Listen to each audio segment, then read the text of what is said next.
الحمدللہ رب العالمین والصلاة والسلام علی محمد الامین فاعوذ باللہ من الشیطان الرجیم بسم اللہ الرحمن الرحیم۔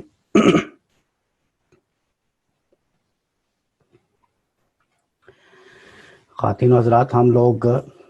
یہ اقبالیات کی ایک دو نشستیں زیادہ کر کے تو ہم اس نظم کو کم از کم پایہ تکمیل تک پہنچا دیں۔ تو اس کو میں کھولتا ہوں۔ یہاں تک ہم نے یہ پڑھ لیا تھا، یہ جو بند ہے: کافر ہندی ہوں میں، دیکھ میرا ذوق و شوق، دل میں صلاۃ و درود، لب پہ صلاۃ و درود، شوق میری لے میں ہے، شوق میری نے میں ہے، نغمہ اللہ ہو میرے رگ و پے میں ہے۔ اس کے بعد والے بند سے ہم نے شروع کرنا ہے: تیرا جلال و جمال مرد خدا کی دلیل، وہ بھی جلیل و جمیل، تو بھی جلیل و جمیل۔ یہ ہم جانتے ہیں کہ شاعر جو ہے وہ مسجد کے دالان میں کھڑا ہوا ہے، اور اس کو یہاں اس نے دو بند پہلے مخاطب کیا تھا، اے حرم قرطبہ کہہ کر، اور اب اس سے وہ گفتگو کر رہا ہے۔ اس میں پہلے اس نے بتایا کہ تیرا وجود جو ہے اس کا باعث جو چیز بنی ہے وہ عشق ہے، اور پھر آگے اس نے بتایا کہ عشق جو ہے اس میں کوئی ماضی نہیں ہے، اس کو سراپا دوام حاصل ہے، ہمیشگی حاصل ہے اس کو۔ اور پھر یہ فنون لطیفہ کے تمام چیزوں کا ذکر کر کے، رنگ ہو یا خشت و سنگ، چنگ ہو یا حرف و صوت، معجزۂ فن کی ہے خون جگر سے نبود۔ یہاں خون جگر کا لفظ استعمال کر کے گویا عشق کا ایک طرح سے مفہوم واضح کر دیا کہ خون جگر کا آخری قطرہ ہے جو آپ اپنے نصب العین کے لیے نچوڑتے ہیں، وہی عشق ہے۔ اور پھر آگے خون جگر کو پھر مزید واضح کیا، قطرہ خون جگر سل کو بناتے۔ یہ سارا خطاب جو ہے یہ مسجد کے ساتھ ہے۔ یہ بتاتے ہوئے پھر اس کی فضا کے ساتھ اپنا تقابل کیا، اپنی آواز کے ساتھ،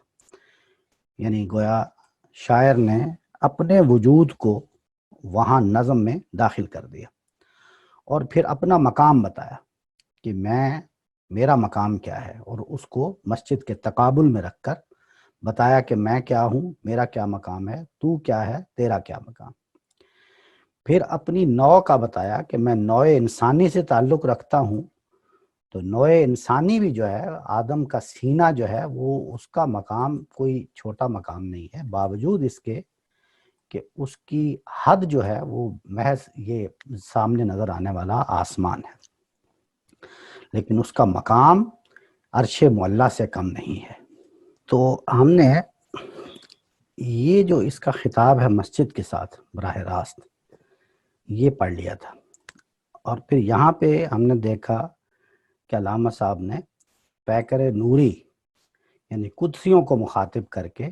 بھی اپنے سجدے کا ان کے سجدوں کے ساتھ تقابل کر دیا تھا۔ اس کے بعد یہ ایک بڑی خوبصورت تلمیح پیش کی، کافر ہندی کہہ کر۔ اس میں اس تلمیح میں جو چیز بیان کرنا مقصود تھی وہ دو چیزیں ہیں، ایک تقابل ہو رہا ہے مسجد کے ساتھ، اور دوسرا تقابل ہو رہا ہے ان لوگوں کے ساتھ جنہوں نے یہ مسجد بنائی۔ تو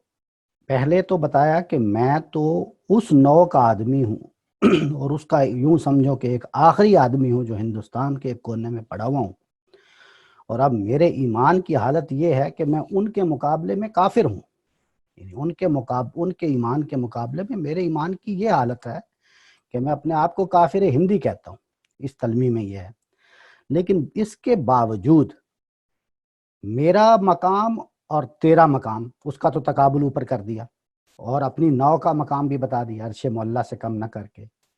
لیکن یہاں پر وہ کہہ رہے ہیں کہ میرا ذوق و شوق دیکھ کہ میرے دل میں رسالت مآب صلی اللہ علیہ وسلم کا کیا مقام ہے،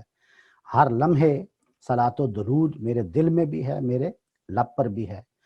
اور اللہ کے ساتھ میرا کیا تعلق ہے اور رسول کے ساتھ کیا تعلق ہے؟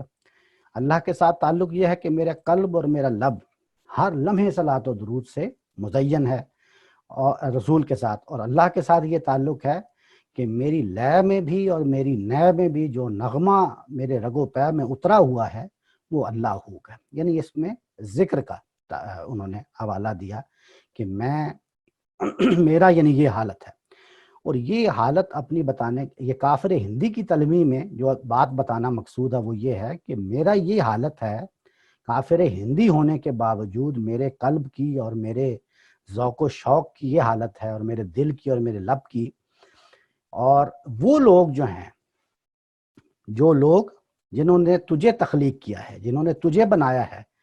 رنگ ہو یا خشت و سنگ، چنگ ہو یا حرف و صوت، معجزہ فن کی ہے خون جگر سے نمود، یعنی اپنا خون جگر نچوڑ کر جس معجزہ فن کو وجود بخشا ہے، ان لوگوں کا میرے ساتھ کیا مقابلہ ہے، وہ لوگ کیا شان تھے۔ اب یہاں تک جب بات پہنچائی ہے، یہ ہم پڑھ چکے تھے۔ اب اس کے بعد اسی مسجد کو مخاطب کر کے وہ کہہ رہے ہیں تیرا جلال و جمال مرد خدا کی دلیل۔ اب وہ کہہ رہے ہیں کہ وہ جو مرد خدا ہے، جن لوگوں نے تیری یہ تخلیق کی ہے، تیری تخلیق، وہ کہہ رہے ہیں تیرا جلال و جمال، جو اس وقت تیری اس عمارت کا جلال میرے سامنے آ رہا ہے، اور جو تیرا حسن میرے سامنے آ رہا ہے، یہ حسن اور یہ جلال یہ مرد خدا کی طرف میری رہنمائی کر رہا ہے، یعنی مجھے یہ رہنمائی کر رہا ہے، میرے لیے یہ چیز دلیل بن رہی ہے کہ تو اتنی خوبصورت ہے، تو اتنی شاندار عمارت ہے، تو تیرا اتنا شکوہ ہے، تو وہ لوگ جنہوں نے تجھے تخلیق کیا ہے خود وہ کتنے خوبصورت ہوں گے، وہ لوگ کتنے جلال والے ہوں گے۔ تو یہ بتایا کہ تیرا جلال و جمال مرد خدا کی دلیل، وہ بھی جلیل و جمیل، تو بھی جلیل و جمیل۔ تو یہاں پہ اصل میں یہ اشارہ کیا ہے کہ تیرا جلال اور تیرا جمال جو اس وقت میرے سامنے ہے، یعنی کئی صدیاں گزر جانے کے بعد، وہ مجھے دلیل بن رہا ہے اس مرد خدا کی طرف۔ یہ آپ کو پتہ ہے کہ یہ عبد الرحمن شامی جو ہیں، عبد الرحمن الدخیل، جن کا الدخیل کے نام سے وہ مشہور تھے، شام کے یہ رہنے والے تھے، انہوں نے اصل میں اس مسجد کی ابتدا کی تھی۔ اسی کو اور ان کے باقی کے ساتھیوں کو جنہوں نے اس کو بنایا ہے، اسی کی طرف یہ اشارہ ہے مرد خدا کہہ کر۔ وہ بھی جلیل و جمیل، تو بھی جلیل و جمیل، اس میں یعنی اب اپنا اور ان کا مسجد کا اور ان کا ایک تقابل کر دیا ہے کہ یہ جو تیرے اندر سے حسن اور تیرے اندر سے جمال مجھے نظر آ رہا ہے، تیری جو بناوٹ ہے، تیرے ایک ایک کونے میں جو میں وزٹ کر رہے ہیں نا، اس کو مسجد میں چل رہے ہیں، پہلے دالان میں تھے، پھر اندر کے ایک ایک چیز بتا رہے ہیں، تو بتا رہے ہیں کہ جو ایک ایک چیز کا حسن ہے، یہ اصل میں میری رہنمائی کر رہا ہے ان شخصیات کی طرف جنہوں نے اصل میں تجھے تخلیق کیا۔ یعنی ایسا نہیں ہو سکتا، اس شعر کا مطلب یہ ہے، یہ نہیں ہو سکتا کہ ایک شاعر جو ہے وہ تو کوئی بدھو ہو، یعنی وہ تو کوئی کند ذہن ہو، اور اس کی جو شاعری ہے وہ بڑی اعلیٰ معیار کی ہو جائے، ایسا نہیں ہو سکتا۔ یعنی اگر شاعری اعلیٰ ہے تو اس کا مطلب ہے وہ شاعر بھی اعلیٰ، جیسی تخلیق ہوگی ویسا خالق ہوگا۔ یہ ہے اصل میں وہ کہتا ہے کہ تیرا جلال، تو چونکہ تخلیق ہے ان کی، تیرا جلال و جمال مرد خدا کی دلیل، اس بات کی دلیل بن رہا ہے کہ جتنا جلال و جمال تیرا ہے، جتنا تیرا حسن ہے، ویسا ہی جلال و جمال ان کا ہوگا۔ آئی ہوپ کہ یہ کلیئر ہو گئی ہوگی۔ آگے لکھتے ہیں تیری بنا پائیدار تیرے ستون بے شمار، تیری بنا پائیدار تیرے ستون بے شمار۔ اب اس میں بھی اس تلمیح کو دیکھ لینا چاہیے کہ ایک تو بڑی بیانیہ سی بات ہے کہ تیری جو بنیاد ہے وہ بہت مضبوط ہے، تیری بنا پائیدار بہت مضبوط ہے، اور تیرے ستون بے شمار، تیری جو اس بنا کی پائیداری ہے وہ یہ ظاہر کرتی ہے کہ تیرے جو سہارے ہیں وہ بے شمار ہیں۔ ستون یعنی ستون کا سہارا چاہیے ہوتا ہے بنا کی پائیداری کے لیے، تو ایک تو یہ معنوی اعتبار سے بات کر دی، جیسے ایک شاعرانہ بات ہوتی ہے، لیکن ایک امر واقع کی طرف اشارہ بھی کر دیا، یعنی مسجد میں 1470 ستون انہوں نے بنائے تھے، 1470 ستون تھے مسجد کے اس مین ہال کے، اور وہ ایک ایک ستون جو ہے وہ اتنا خوبصورت تھا، آپ کو علم میں ہوگا کہ یہ شاہ فلسطین جو ہے اس نے خاص قیمتی پتھر وہاں سے بھجوائے تھے فلسطین سے اور باقی جگہوں سے بھی، اور وہ اس کے یہ ستون بنے تھے اور باقی چیزیں اسی طرح۔ آپ جانتے ہیں کہ ستون جو ہیں یہ ایسے تھے، اور اس کے اوپر ایک جو محراب بنتا ہے وہ ڈبل محراب تھا، یعنی ایک ستون کے اوپر ایک محراب اور اس کے اوپر ایک اور محراب، اور وہ ایسی سیدھی لائنز میں بنا ہوا تھا کہ یعنی وہ ایک آپ یوں سمجھیں کہ جیسے ایک 90 ڈگری کے زاویے بنتے ہیں نا، یعنی ادھر سے بھی ایک سیدھی لائن نظر آتی تھی، لیفٹ بھی اور رائٹ بھی، اور جب ان کو دور سے دیکھا جاتا تھا تو وہ جو ان کے محراب تھے وہ چونکہ ڈبل تھے اور دو لائنیں بنتی تھیں، تو اس سے ایک جو شکل نظر آتی تھی اس کی، اور نیچے انہوں نے اس جو ستون تھا اس کو بھی ایسی اس پہ ڈیزائننگ ایسی کی تھی، وہ ایسے لگتا تھا جیسے کھجور کا درخت ہے، یعنی اس کی وہ جو ایک محراب ایسے تھا، اگر آپ کو میری یہ نظر آ رہی ہے ایسے، اور دوسرا پھر اس کے ساتھ تھا، تو ایسا لگتا تھا جیسے ایسے شاخیں باہر نکلی ہوئی ہیں۔ وہ ابھی میرے پاس کچھ تصویریں ہیں، میں آپ کو دکھاتا ہوں تو آپ کو اس کا زیادہ کلیئر ہوگا۔ ابھی آپ یہ سمجھیں صرف اس بات کو کہ ایک بیانیہ بات کی، یعنی تیری بنا پائیدار، تیرے ستون بے شمار، یہ کہہ کے امر واقع کی طرف اشارہ کری۔ حقیقت میں اس کے ستون جو ہیں بہت زیادہ تھے، 1400، اب تو خیر اور بھی بہت زیادہ ہیں کیونکہ نئی عمارت بنا دی گئی ہے اس کو توڑ کے۔ شام کے صحرا میں ہو جیسے ہجوم نخیل۔ اب یہ دیکھیں ایک مصرع ہے، کیا خوبصورت ہے، اس ایک مصرے میں کیا کیا چیزیں جو ہیں وہ پوشیدہ ہیں۔ یہ ہے تو محض ایک تشبیہ ہے، شام کے یعنی اس نظم سے اگر آپ ماورا ہو جائیں تھوڑی دیر کے لیے، محض اس جملے کو پڑھیں کہ شام کے صحرا میں ہو جیسے ہجوم نخیل، تو اس کا اس مصرے کا کیا مطلب ہے کہ جیسے شام کا جو صحرا ہے معاف کیجیے گا، اس میں جو بہت ساری کھجوریں ہیں نخیل، ان کا ایک ہجوم ہے، اس طرح محسوس ہوتا ہے۔ لیکن اگر اس کو کھولتے جائیں آپ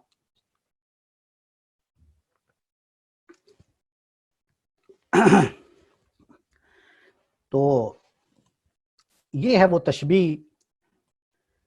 یا اس طرح کی تشبیہات جن کا کل یہ سلیم صاحب ذکر کر رہے تھے نا، یعنی ایسی تشبیہات جن کو کھولے تو کھولتے جائیں۔ دیکھیں کہ ایک ایک لفظ کو دیکھیں، جیسے شام ہے تو صحرا تو دنیا میں اور بھی بہت ہے نا، تو شام ہی کو کیوں ذکر کیا؟ اس لیے کہ عبد الرحمن شامی تھے، یہ اموی جو ہیں یہ اصل میں شام سے گئے ہوئے تھے۔ پھر صحرا، اس لیے کہ یہ صحرا جو، اب حالانکہ وہاں ہسپانیہ میں صحرا کا کیا تعلق، لیکن ان کے ساتھ بہت تعلق ہے، ان لوگوں کے ساتھ جنہوں نے یہ بنایا ہے۔ اوپر چونکہ جلال و جمال اور جلیل و جمیل کی بات ہوئی ہے نا، تو اب اس کو وہ ایک طرح سے اس کا استدلال پیش کر رہے ہیں کہ شام کے صحرا میں ہو جیسے ہجوم نخی۔ ان کے لیے اس چیز کی بہت اہمیت تھی۔ یہ آج بھی اگر آپ دیکھیں تو عرب لوگ، میں تو چونکہ اس ملکوں میں رہا ہوں بہت عرصہ، تو یہ لوگ آج بھی وہ ریت پہ جا کے بیٹھ کے تھوڑی سی 2-4 کھجور کے درختوں کے نیچے بیٹھتے ہیں اور سمجھتے ہیں کہ انہوں نے بہت بڑی پکنک منا لی ہے۔ ان کے لیے اس کی بہت زیادہ اہمیت ہے۔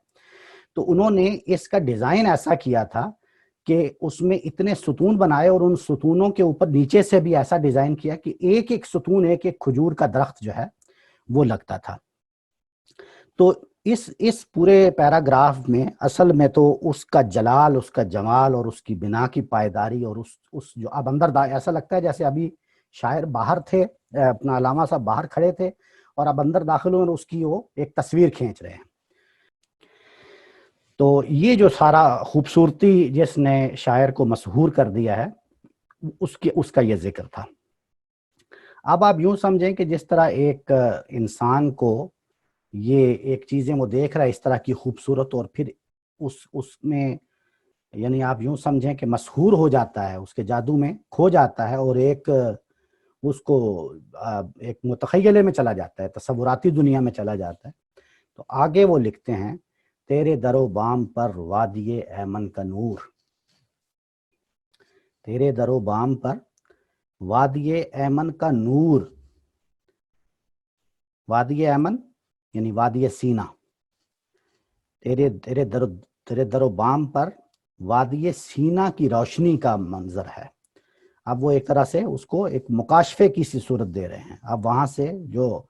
لائیو کھڑے ہوئے ہیں تو اب وہاں سے وہ ایک طرح سے اس کو یوں سمجھیں کہ رسولوں کے ساتھ اس کی ایک نسبت کر رہے ہیں مسجد کو۔ اور تیرا منار بلند جلوہ گہ جبرائیل، ایک رسولوں کی روایت کے ساتھ نسبت دی اور ایک طرف فرشتوں کی روایت کے ساتھ نسبت دے دی۔ تیرے در و بام پر وادی ایمن کا نور، یعنی جو موسیٰ علیہ السلام کو جس طرح وادی سینا میں نور کا جلوہ حاصل ہوا تھا،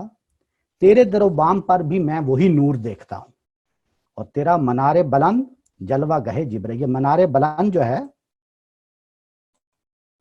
یہ مسجد کے ایک باہر کے کونے، یعنی مسجد کے آپ یوں سمجھیں لیفٹ سائیڈ کا جو باہر کا کونا ہے، وہاں ایک بہت بلند مینار بنایا گیا تھا اس زمانے میں،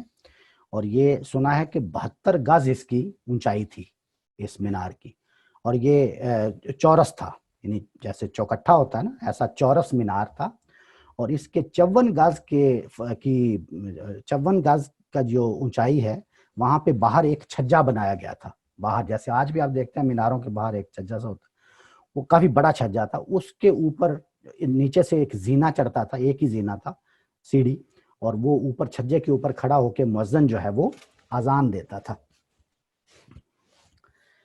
تو وہ کہتے ہیں کہ یہ جو منار بلند تیرا ہے یہ جلوہ گہ جبرائیل ہے، یعنی اس کی بھی کوئی کم منزلت نہیں ہے۔ یہ جو بات ہے تیرے در و بام پر وادی ایمن کا نور، تیرا منار بلند جلوہ گہ جبرائیل، تو یہ آپ سمجھ گئے ہیں کہ رسولوں کی روایت سے اور فرشتوں کی روایت سے اس کا ایک یعنی بلندی درجات اور اس کی شان و شوکت اور اس کا جلال و جمال بتانے کے لیے یہ شعر کہا ہے۔ اب آگے جو ہے، اب جہاں پہ وہ مسجد کا وہ بتا رہے ہیں اس کا حسن اور اس کا جلال اور اس کا جمال، اور میں نے آپ کو بتایا تھا کہ وہ صحن میں کھڑے ہو کے ایک دم ان کا یعنی ایک جس طرح آپ کہتے ہیں نا مکاشفہ ہو جانا، یعنی ادھر چلا گیا دھیان، ایک دم جب وہ واپس آیا ہے، ان کا دھیان واپس مسجد میں آیا ہے، تو وہ دیکھتے ہیں کہ اب تو ہمارا کچھ بھی نہیں رہا، اب تو مسلمانوں کو یہاں سے مٹا دیا گیا ہوا ہے، اور ان کا آخری یعنی چشم و چراغ بھی اس کو جلا وطن کر دیا گیا تھا، تو ہم تو مٹ چکے ہیں، ہمارا نام۔ تو ایک دم جب یہ خیال آیا ہے تو اگلا شعر کیا لکھتے ہیں، مٹ نہیں سکتا کبھی مرد مسلمان کے ہے، اس کی اذانوں سے فاش سر کلیم و خلیل۔ تو مٹ نہیں سکتا کبھی مرد مسلمان کے ہے، اس کی اذانوں سے فاش سر کلیم و خلیل، کہ تم نے مسلمانوں کو یہاں سے مٹا دیا ہے، لیکن یہ مت بھولو کہ مسلمان جو ہے، مرد مسلمان کبھی مٹ نہیں سکتا۔ اس کی کیا وجہ ہے؟ اس کی وجہ یہ ہے کہ اس کی گردن اڑا دینا، یہ مت سمجھو کہ مسلمان مٹ گئے، نہ، اس کی وجہ یہ ہے کہ اس کی جو اذانیں ہیں اس سے سر کلیم و خلیل، موسیٰ علیہ السلام اور ابراہیم علیہ السلام کا جو راز ہے وہ اس کی اذانوں کی آواز سے رونما ہو جاتا ہے۔ کا مطلب یہ ہے کہ اب 700-800 سال کے بعد میں نے ایک اذان دی کھڑے ہو کے اس مسجد میں، ٹھیک ہے، تو وہ ساری 1000 سال کی تاریخ ایک دم زندہ ہو گئی ایک اذان سے۔ تو وہ کہتے ہیں کہ یہ جو اذان ہے، یہ اذان جو ہے یہ ایک ایسا راز ہے، یعنی ایک ایسی چیز ہے جس سے وہ صدیوں کے جو ہماری جو روایت ہے انبیاء کرام کی، اس کا راز استفا، یہی اصل چیز ہے ہماری، یعنی مرد مسلمان کو مٹانا ممکن نہیں ہے اب قیامت تک، اس کی اذانوں سے فاش ہے وہ انبیاء کی روایت۔ وہی چیز ہے جو اس میں بھی وہ بتانا چاہ رہے ہیں کہ مٹ نہیں سکتا کبھی مرد مسلمان، یہ مت سمجھو کہ وہ مٹ گیا ہے، نہیں مٹ سکتا، وہ مٹ نہیں سکتا کبھی مرد مسلمان کے ہے، اس کی اذانوں سے فاش سر کلیم و خلیل، ایک اذان وہ دے گا تو صدیوں کی روایت زندہ ہو جائے گی، مت سمجھو کہ وہ مٹ گیا، اس کو عام چیز نہ سمجھو۔